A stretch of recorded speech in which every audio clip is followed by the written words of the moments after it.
So wait, banks put trackers in finance Yo, cards. every single car, bro, you ain't know that? It don't matter what it is. People will buy something with Klarna, and they'll gladly pay way more in exchange for time.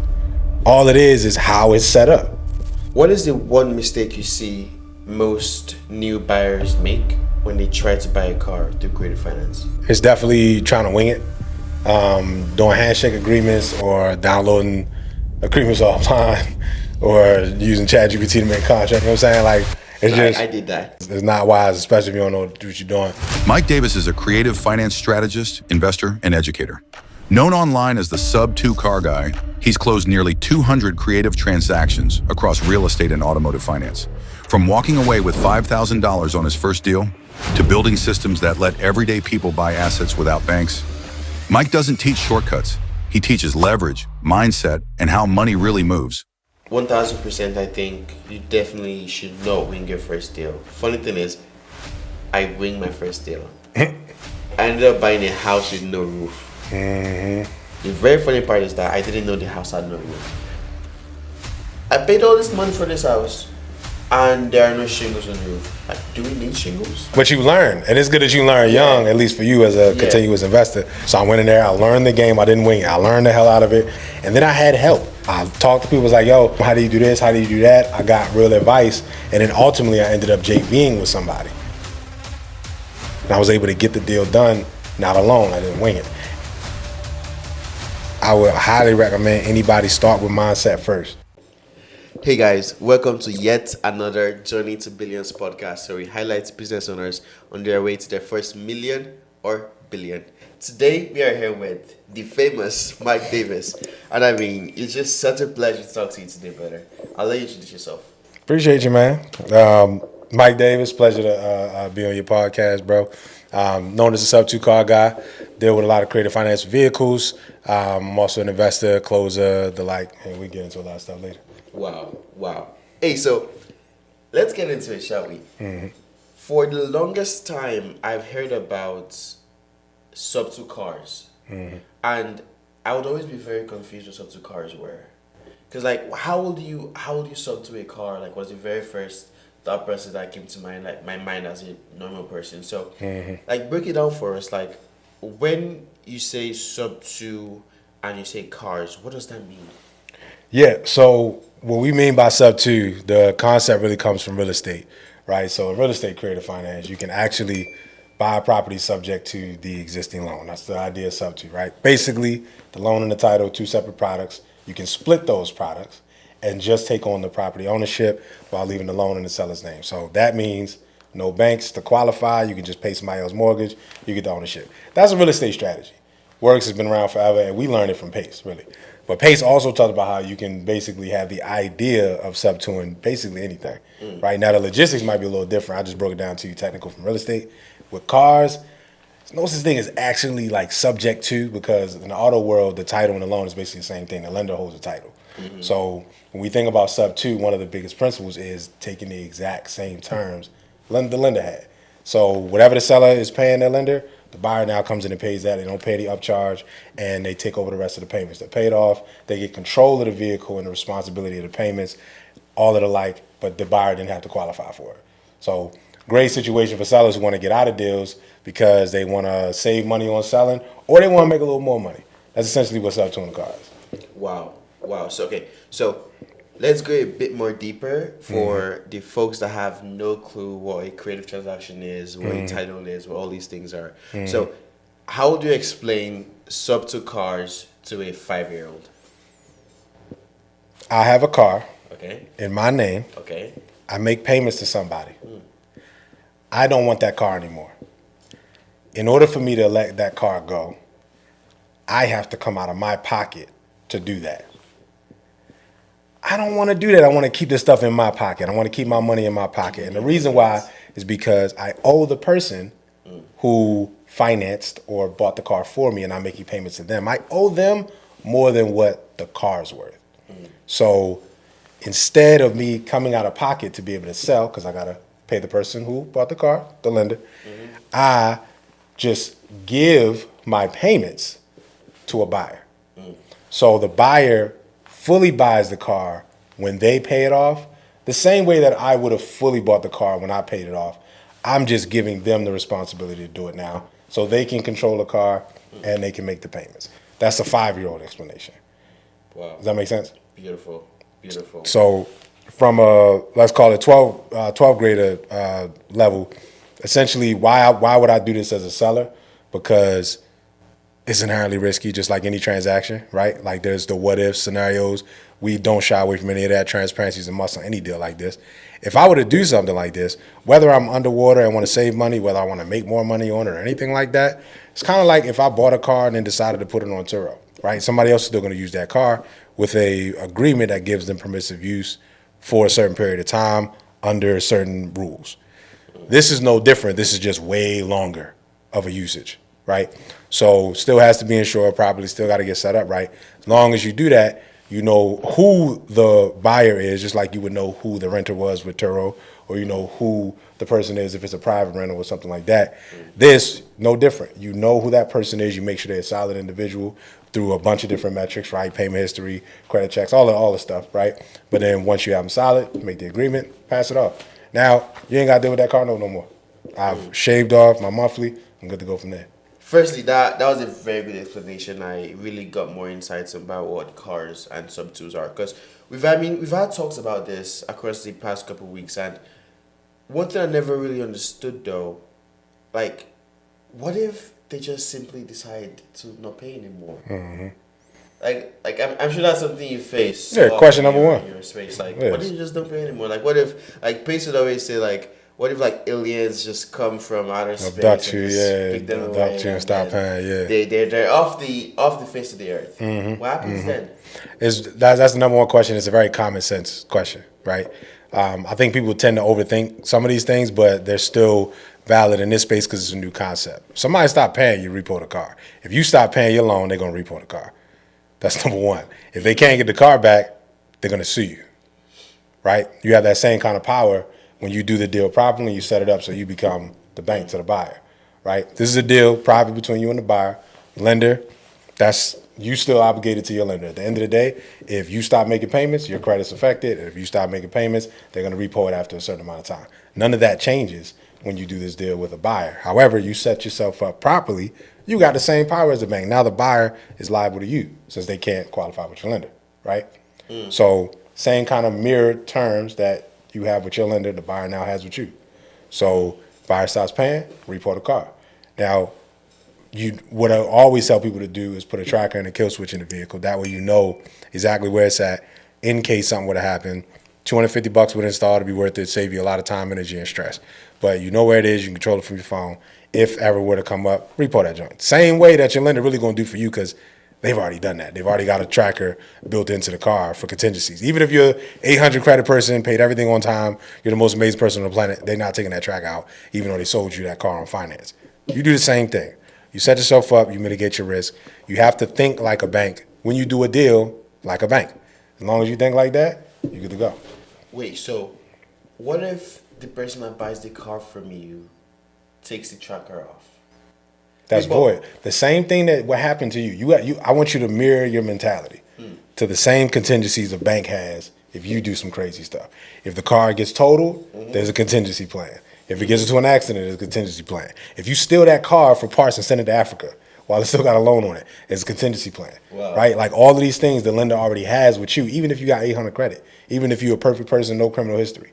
You have to understand your same rights when you do that to the buyer. Right? So in the agreement, you can't remove a factory installed tracker with your lender. If you do, automatic violation, and they coming for you. They don't want to book at you. You do the same exact thing. That's the same in the agreements with buyers. So buyers already consent to you as a seller tracking it. If the buyer removes that, automatic breach, you go after them. Right?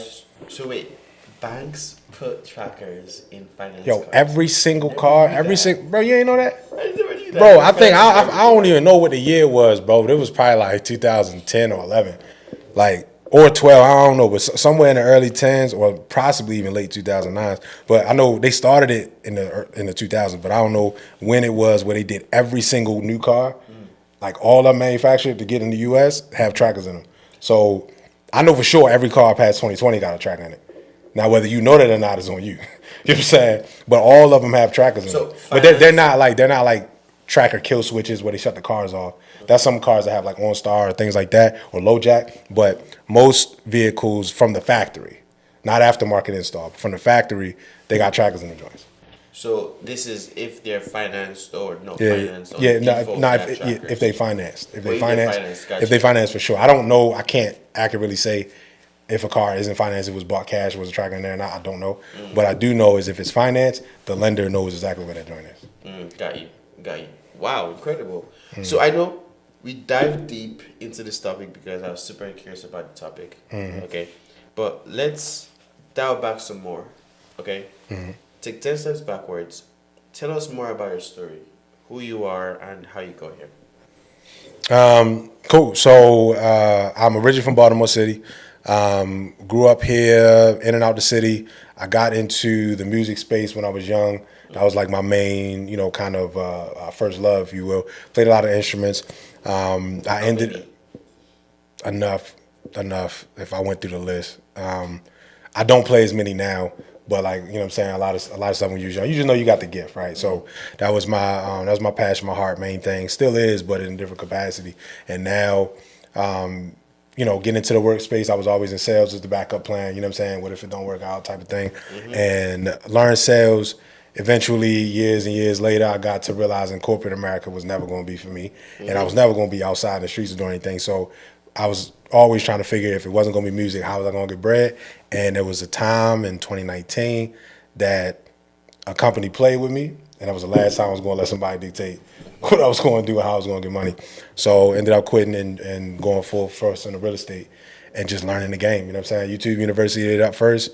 Took me a while to get my first deal, but finally did.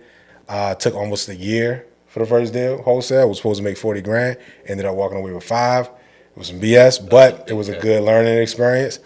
And, from there, just kept on going. And then eventually found out about Subto.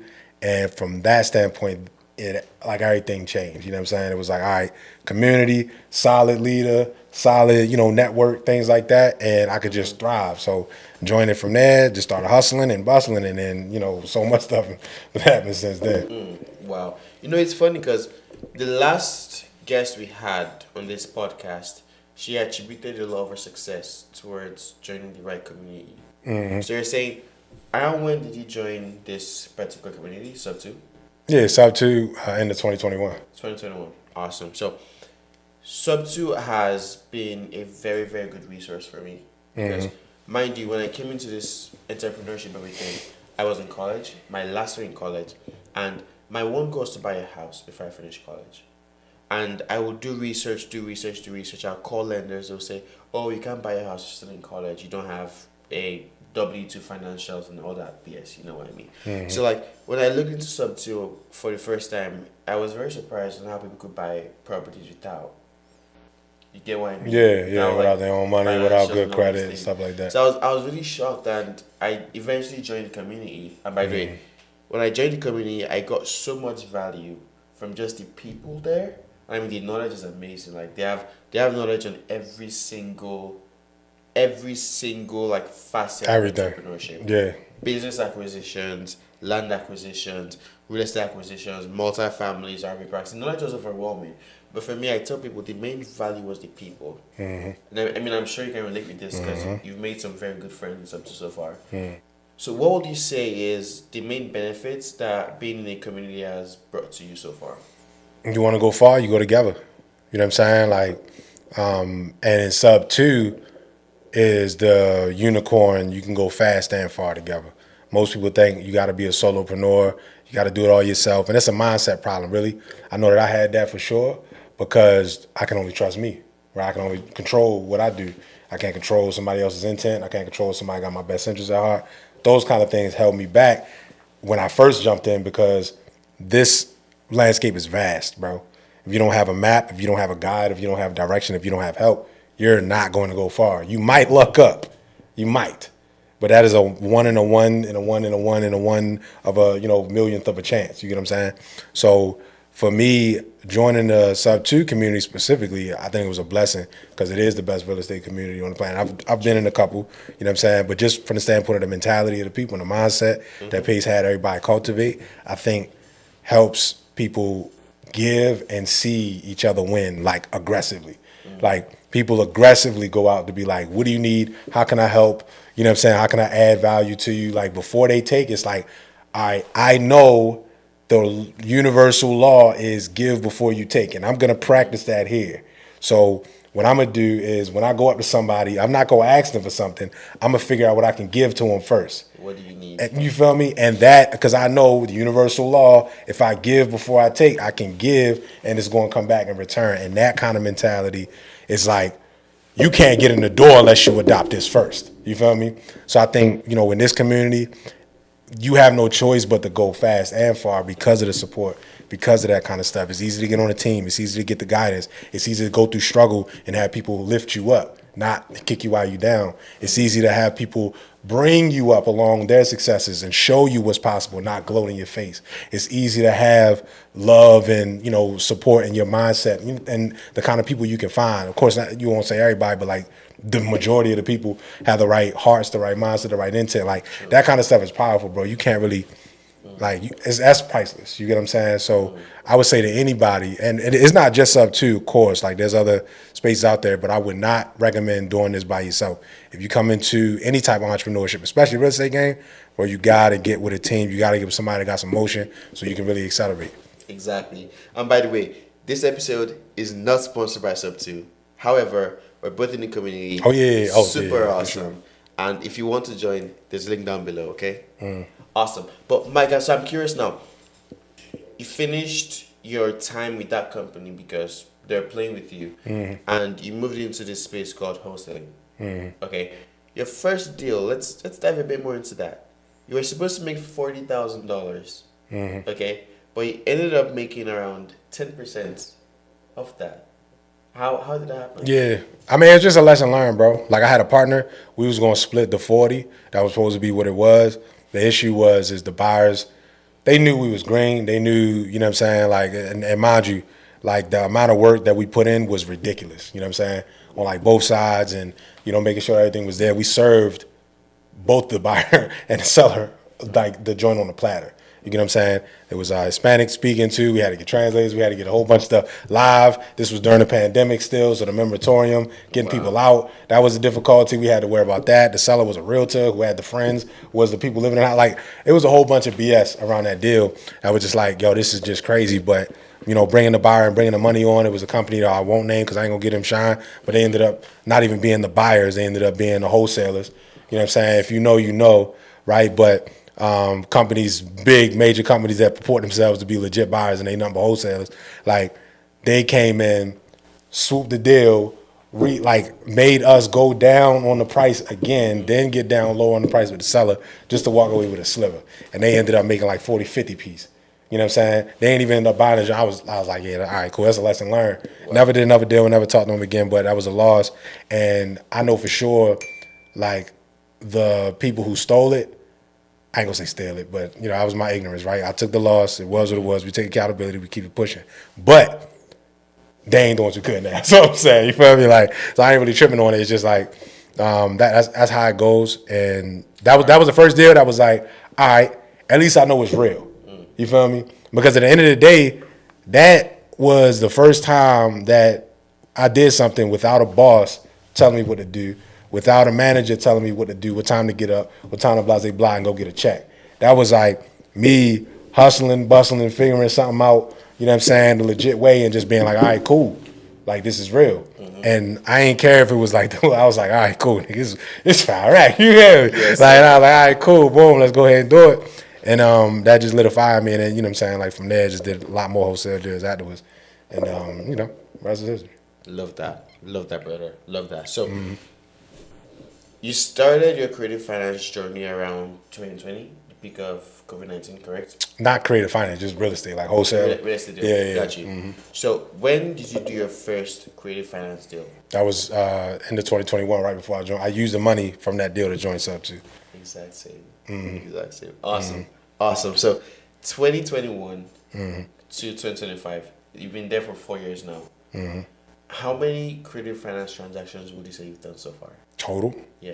So real estate and auto. Yeah. Close to 200. Close to 100? Yeah. That's insane.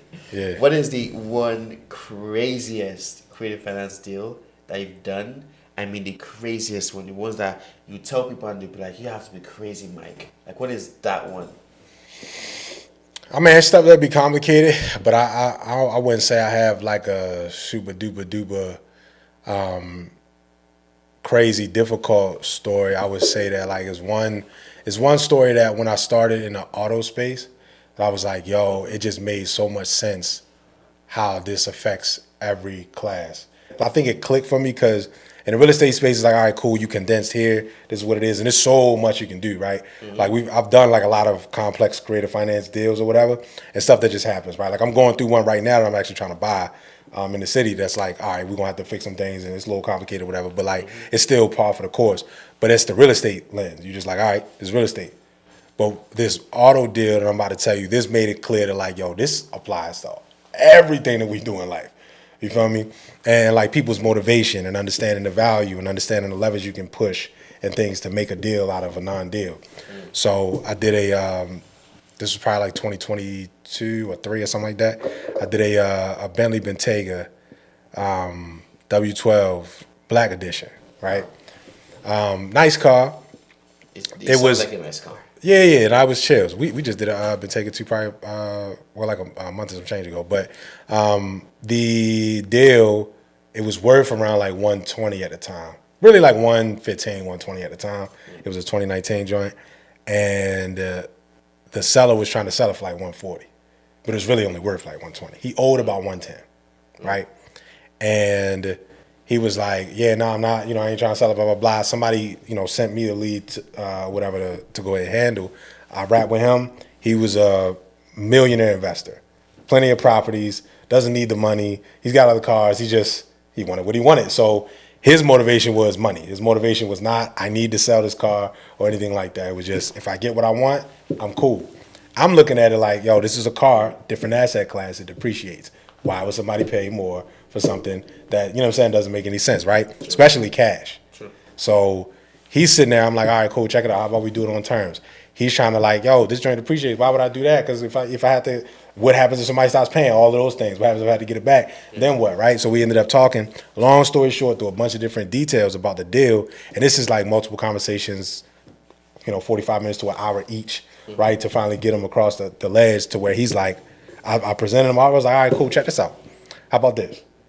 You want, this much money for, nobody's going to pay that. But if you sell your car on terms, long story short, then you can get your number. You can either get the 140 on terms with, XYZ, the little bit of money down that you wanted or whatever the case is over this amount of time, or we can get you 150 grand for the car, 0 down, and you have to extend the term out a little bit longer.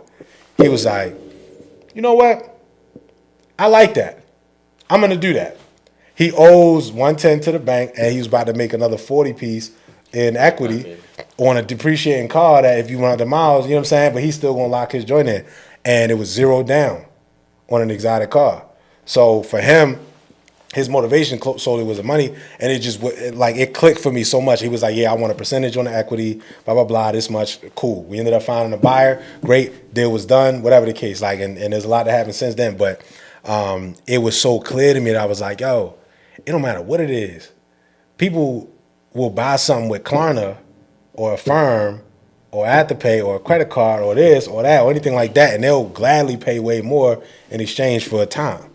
All it is how it's set up.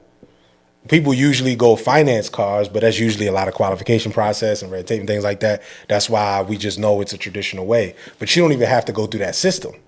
You just got to know what levers to push or pull, what buttons to press, what things you want to do on the back end to make a deal that a seller can be happy for and a buyer can be happy for. A buyer came in and was like, I'm getting this exotic, 0 down. That was worth him overpaying for that money. You know what I'm saying? Sure.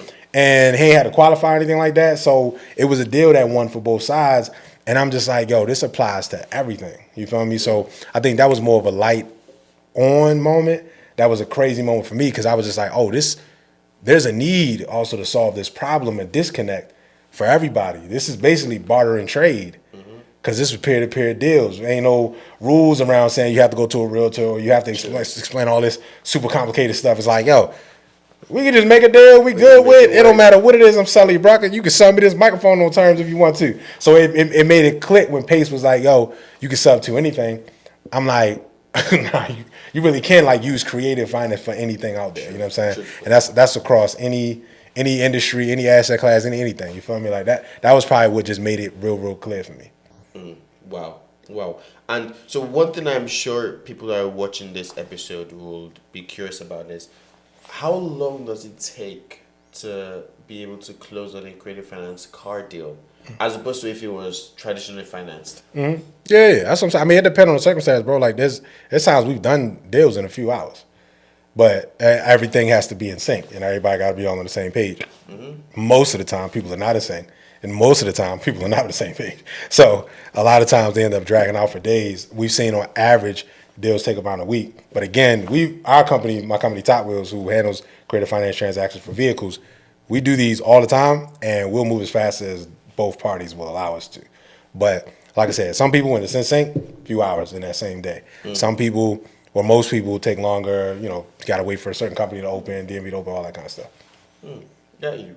So your company now, and I guess, correct me if I'm wrong, they pair buyers with sellers? Yeah, we also do that. So connection is basically we'll connect the buyer and the seller together. We'll facilitate their transaction. So they get to meet each other prior to doing any deal if they don't know each other already, right? Then there's an opportunity for them to trust each other, get to know each other, that kind of thing.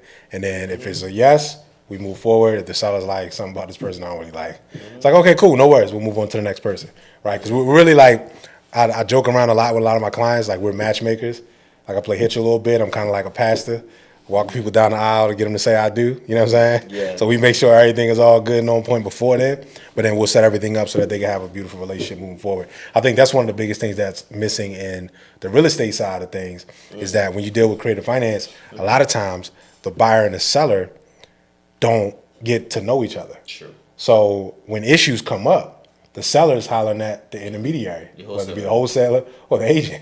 Like, hey, you set this deal. It's like, wait a minute, no, you have to talk to your buyer. But they're like, I don't know him, but he's not paying. And it's like, wait a minute, you know what I'm saying? So that's a huge disconnect and a huge implication that also makes it more difficult for people to want to do deals because there's no accountability, so it's harder to trust. And then the auto space, it helped me understand because the asset moves, so it's riskier, right? So I was like, all right, cool, we'll kill that. Let's deal with transparency. So buyers and sellers have to get to know each other all the time. And I think that across every asset class, like if businesses, usually the buyer and seller always have to know each other. And they get to know each other for a long time. True. You know what I'm saying? Sometimes even the seller staying on while the buyer transitions into the business. But in the real estate space, it's like the wholesaler tries to protect their fee so much that they don't want the buyer and the seller to know how much money they're making. Yeah. So they just be like, hey, look, you all should know each other. It's like, yo, bro, you can protect your money, get your money, and still have these people come together. You know what I'm saying? Like, you don't have to, hide things and stuff like that. So the transparency aspect builds a lot of trust, and it makes it easier for deals to last a lot longer. That way, people get paired up with the right kind of people. Because some people got communication tendencies that just don't make sense. Like, not responding for weeks on a real important problem. You know what I'm saying? True. And, like, stuff like that is important. You feel me? Very true. Yeah, I think for any form of creative transaction deal, transparency, communication are two main things. I think without those two things, any deal will die. Facts. Any deal will die. No, awesome. So you talked about this earlier, but I was super curious. You said if someone buys a car from somebody else through creative finance, let's say it's a Subto car, okay? And the person that bought the car stopped making payments to the lender. You said the seller has the right to repo the car from the buyer. But so is the seller going to repo the car before the bank repos the car? Like who is it going first? Yeah, exactly. So it's the agreement. The seller's got to go ahead and repo, right? So in our agreements, like I don't know how how other people do it, but like our top wheels is based on the top method. It's the most secure, safest way to deal with creative financing vehicles. Don't just do this and wing it on your own. In our agreements, it's really strict in terms of how the seller is protected. So 15 days automatic breach of contract. 15 days. Yeah, 5 days considered late. Sometimes you can make it stricter depending on the circumstance, but that's way less time than a lender would give you. So you got way more time to go ahead and handle any issues. Sure. Usually we tell buyers, pay this stuff in advance. You know what I'm saying? So you don't have any issues. Or if you're going to be late, communicate. Make sure that, things are going to be on point. Obviously, life happens. That's the same thing a seller would do. If a smart seller, or a smart registered owner, or a smart, buyer of a car, if you're going to be late, don't just be late. Call your lender. You know what I'm saying? Like, let them know, hey, yo, boom, boom, boom. Sometimes the lender will be like, you know what? I understand life happens. Let me move your due date. 15 days, 30 days. Let me put this late onto the back of your loan so you don't have it hit your credit. Let me do these things for you because you were able to come to me and let me know what's going on. It's no different. So if a buyer is having issues, cool, boom, boom, boom. But we make it so that the sellers have like way stronger right. That way they don't have to deal with their bank. Even if they did have to take it back and then put it back out to somebody else, there's still plenty of leeway so they don't ever have to touch that bill again. That makes sense. How long is the time from when the bank repos the car? It depends on the bank, bro. It depends on the lender. Like but most of them is 30, 60, 90 days. So like most bigger companies is 90 days. You know what I'm saying? Like 60 to 90 days, like the Wells Fargo's, Capital One's, that kind of thing. But if you get like smaller credit unions, they're more strict because obviously it's more risk for them.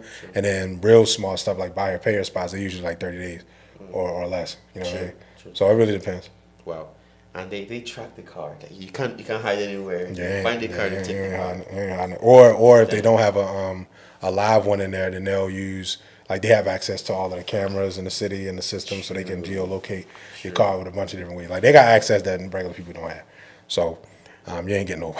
You feel me? Damn, got you. So what is the one mistake you see most new buyers make when they try to buy a car through creative finance? Yeah, it's definitely trying to wing it.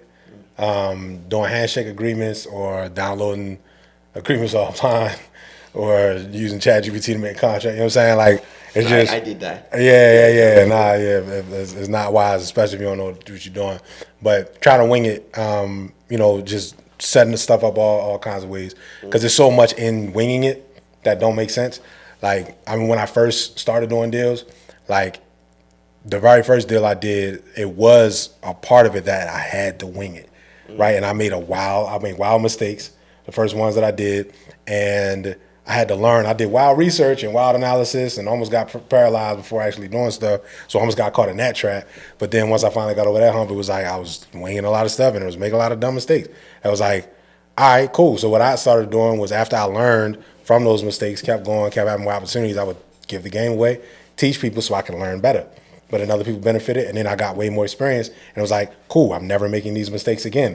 And then we came up with a process that's like, here, follow this process, you'll be good. So now we have something that's very repeatable, so we give to people and be like, yo, do this, don't wing it. You know what I'm saying? And some people be like, I don't like Mike, I'm gonna just wing it. All right, cool, bro, you know what I'm saying, do your thing. But, for people that are gonna be wise, right, like it's just like anything. Like you when you go buy a house, especially if you do a creative finance house, right, like you don't wing it.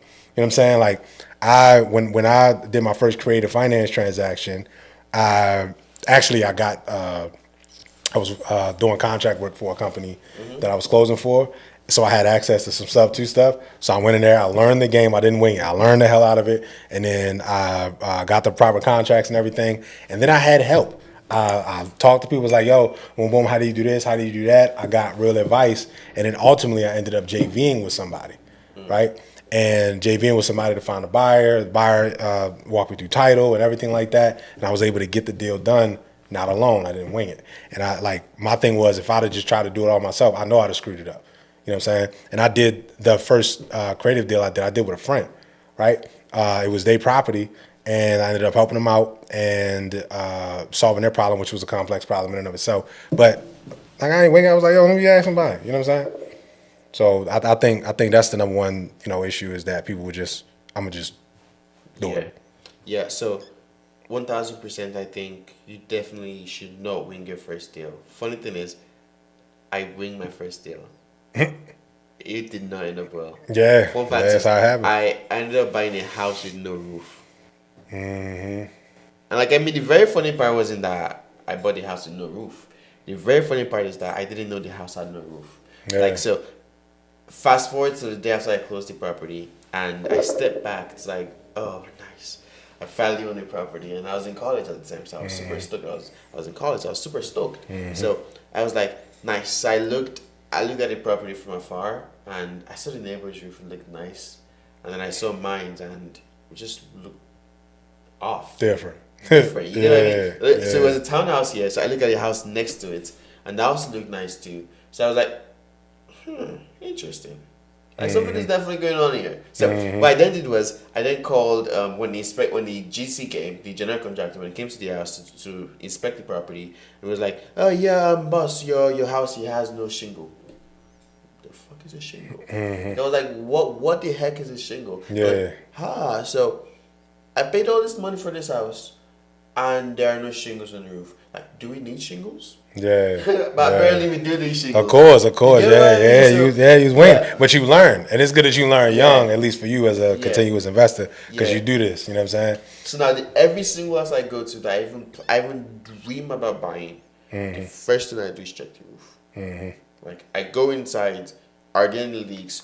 Does the roof have freaking shingles? I mean, so for me once, shame on you. For me twice. Yeah, it's going to be on you, brother. I'm just a dumb motherfucker at that point. Facts, 100%. I love that. So, kind of wrapping up this podcast here. If people are trying to start a business like yours, where they help broker creative finance car deals, how would you advise them to set up the business and start? If somebody's specifically trying to set up a business for cars, or just set up a business? Set up a business for you. For cars.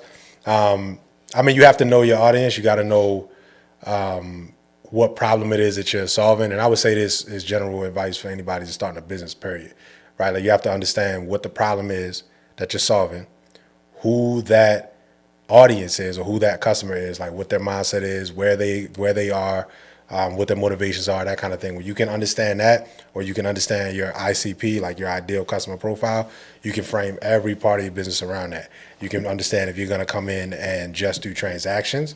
Like, I set up a company specifically for the coordination and execution of the deals, where that company technically can be repeated and never get in the involvement of connecting people together, right? It just, their one task is to execute the deals. You can also understand, like, all right, cool. Well, if my talent is, forget all of this paperwork stuff. I don't want to do that. I just want to get the money where I can find the people who put them together and give me a check, right? That's connected. That's a different setup of a business. But you can set that up properly by knowing, okay, you're going to come in the middle. You have to make sure that the one on this side is taken care of and one on that side is taken care of. And where do each of these people lie? And how can I get both of them to come together? You know what I'm saying? And then, like, once you start doing the mental math on that, you can really break this stuff down. It's much easier. Like, business is pretty simple. It's leads, it's acquisition, it's disposition, and it's fulfillment. That's any business, anywhere, any kind of, industry. You just got to know for yours how you're going to go out and get the leads or get the opportunities, where you're going to market, how you're going to brand, how you're going to set your stuff up, then how you're going to deal with sales, which is acquisitions, how you're going to actually get the people to say yeah to your service. Then you're going to deal with disposition, like where's it going to go, how's it going to be dealt with, all that kind of stuff, and then deal with the paperwork, the fulfillment, the process. As long as you can understand that, you'll be good to go. Wow.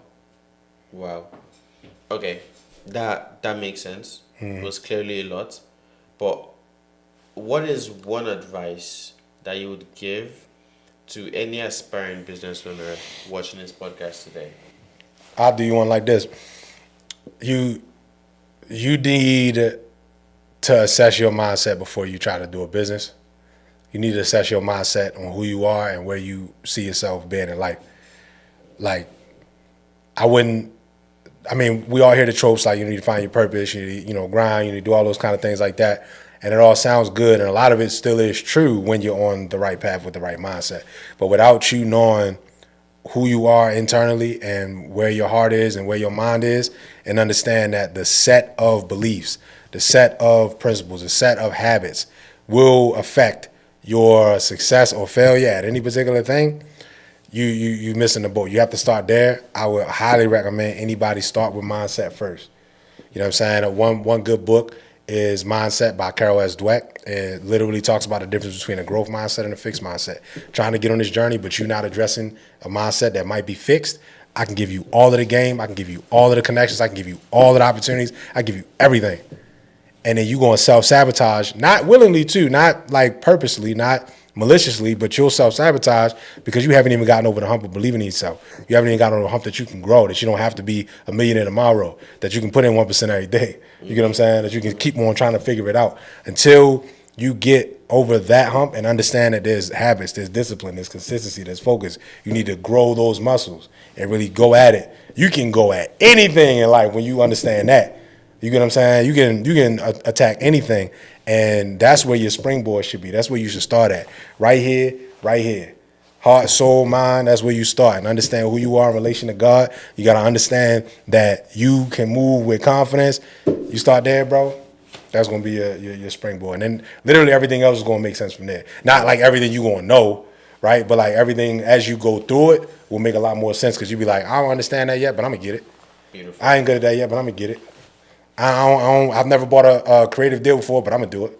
Yeah. You know what I'm saying? Like, I ain't never did a cover. I'm going to do it. Yeah. You know what I'm saying? Yeah. It was funny because I paid a coach $25,000 to work with me to scale my business. Mm-hmm. And the first thing he told me is, Heritage, before your business even grows 1 inch, you have to change. Mm-hmm. You have to grow. You have to develop. Your entire mindset, your entire mentality, it has to change. Change completely. You got to be a whole new person, bro. Whole new person. Beautiful. So, wrapping on this podcast, I know earlier on we talked about some things around music, rapping culture. Mm-hmm. So, for the last thing on this podcast today, I would like us to do a freestyle. You got jokes. So, I have a word. And the word is creative finance. Man, look, so I ain't that good of a freestyle, but shit, we'll have a little bit of fun with it since we here. Yeah. Where you join that? Yeah, I do not rap, yo. So this was not planned or coordinated or none of that. Yeah. You know what I'm Let's hear it. So we're gonna see what the vibe is. Let's hear Mike rap. Let's hear it. Oh shit. Nah, yeah. See, that's a warning sign right there. But yeah, so So what you want me to do? Like a cappella freestyle or something like that? Anyone, just drop some bars. Use the word creative. Some bars. Because we always going to be talking about them cars. Yeah. Because we out here trying to make it large. Yeah. Trying to get us some money to go on hard. Yeah. We going hard. Yeah. We playing games. But understand this ain't ever going to be the same. Because I don't get it. Nah, I'm just playing, bro. It ain't going. It ain't going, bro. It was a pleasure having you on the Journey to Billionz podcast. Where can the audience find you? Yeah, find me on social media, Facebook and Instagram at Mike Will Close It, and my music Instagram at MichaelJR410. Yes, sir. Keep doing what you're doing better. I'm proud of you. Appreciate you, brother. Proud of you, man. Keep it going.